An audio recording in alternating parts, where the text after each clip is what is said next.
Assalamualaikum teman-teman. Nah, kali ini kita akan membahas tentang pembelajaran fikih dengan tema membiasakan sholat sunnah rawatib. Apa sih sholat sunnah rawatib itu dan kenapa kita harus membiasakan sholat sunnah rawatib? Nah, mari kita bahas dengan sedetail mungkin.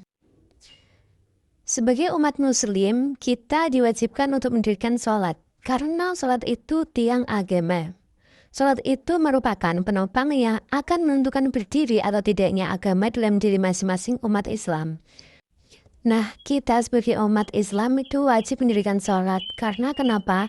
Karena sholat merupakan tiang agama ataupun tonggak kita untuk melanjutkan kehidupan di dunia ini. Sholat itu dibagi menjadi dua macam. Yang pertama yaitu sholat wajib. Sholat wajib yaitu seperti sholat fardu, subuh, duhur, asar, maghrib, dan isya. Nah, sedangkan sholat sunnah yaitu dibagi menjadi dua, menjadi sunnah mu'akkad dan nuwiru mu'akkad. Nah, lebih jelasnya mari kita simak video selanjutnya. Kali ini kita akan membahas sholat sunnah rawatib. Sholat sunnah rawatib ialah sholat sunnah yang mengiringi sholat wajib. Dinamakan sholat sunnah qobliyah atau sebelum sholat fardu dan ba'diyah sesudah sholat fardu. Sholat sunnah rawatib ini dibagi menjadi dua macam, yaitu yang pertama tadi qobliyah dan yang kedua ba'diyah. Tetapi tidak semua sholat fardu itu bisa melaksanakan sholat qobliyah maupun ba'diyah. Untuk membiasakan sholat sunnah rawatib sebaiknya dibiasakan sejak kecil agar pada saat sudah dewasa nanti terbiasa melakukan sholat sunnah di samping sholat 5 waktu. Membiasakan sholat sunnah rawatib sebaiknya diawali di lingkungan keluarga, sepertinya orang tua. Selain itu, kita juga harus memperhatikan hal-hal sebelum melaksanakan sholat sunnah rawatib.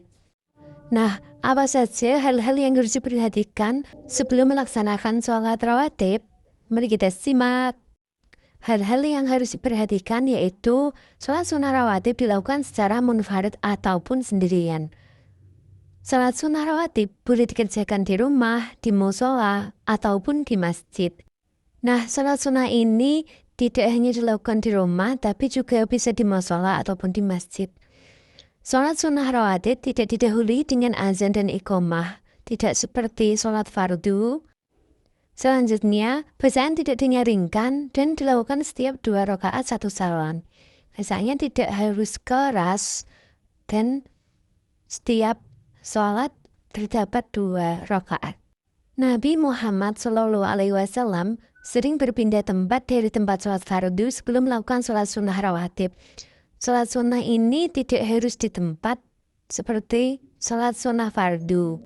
Lebih baik berpindah tempat dari sholat fardu. Untuk membiasakan sholat sunnah rawatib, kita seorang muslim bisa memulainya secara perlahan-lahan. Dari yang sebelumnya sekali sebelum sholat, kita tambah sekali lagi setelah sholat. Jika sudah terbiasa mengerjakan sholat sunnah 2 rakaat sebelum sholat duhur, bahkan depan dapat dilanjutkan dengan menambahkan lagi 2 rakaat setelah sholat duhur. Begitu terus hingga terbiasa mengerjakan 12 rakaat sholat sunnah rawatib setiap harinya. Perlu kita ketahui bahwa kadar keimanan seorang muslim adalah fluktuatif atau berubah-ubah, kadang bertambah dan kadang berkurang. Selagi keimanan bertambah, seorang muslim seyogyanya memperbanyak amalan sunnah termasuk sholat rawatib.